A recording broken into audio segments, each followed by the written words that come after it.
गुंडोची मूषा प्रभु श्रीरामचंद्र भाई लक्ष्मण और पत्नी सीता सहित वनवास थिले। दिने लंकार राजा रावण सीता ता रथरे बसई लंका को नहीं गला।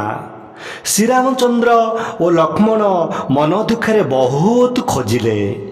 बानर राजा सुग्रीव और तांको बानर सेना श्रीरामचंद्र को साहाय्य कले। वीर हनुमान समुद्र पार होई लंका को गले।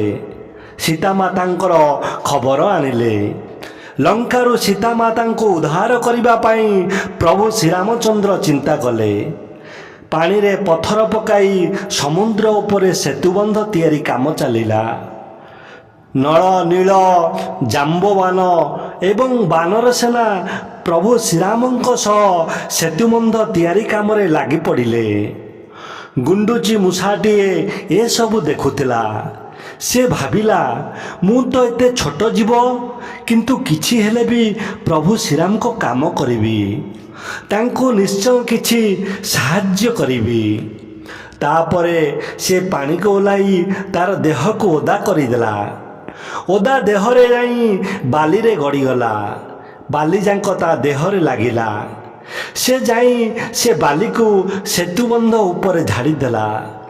थर को थर से एमती पानी रे ता देह को ओदा करुथिला।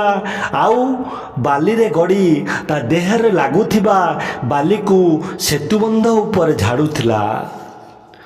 प्रभु श्रीरामचंद्र गुंडुची मूषार एपरी काम देखी खुशी होई गले। आश्चर्य मध्य हेले।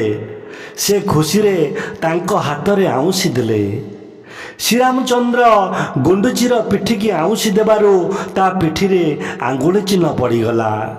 सेई दिनरु गुंडुची पिठी रे सेई भली चिन्ह रहीगला। गुंडुची छोटिया जीव हेले कौन हैला तार इच्छा एवं आग्रह जोगु से प्रभु श्रीरामचंद्र को सेवा करि पारिला। अच्छा पिला माने यही कहानी रो आमे की शिक्षा पाइले? जदि छोटिया गुंडीची मूषाटीए प्रभु श्रीरामचंद्रंकर एते बड़ कार्य रे योगदान दे पारिला।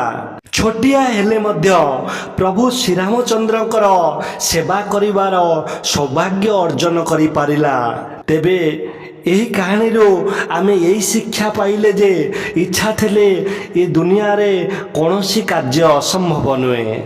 जेते कठिन कार्य हेउना काहींकी संकल्पबद्ध होई निष्ठार सहित कार्यटी को कले निश्चिंत सिद्धि हेबो। माने कार्य सफल हेबो। आमे सफलतार शीर्ष सीमा रे पहुंची पारिबा। इच्छा बलरे प्रभु श्रीरामचंद्रकर हृदय जीतिथिबा छोटिया गुंडीची मूषाटे यार ज्वलंत उदाहरण।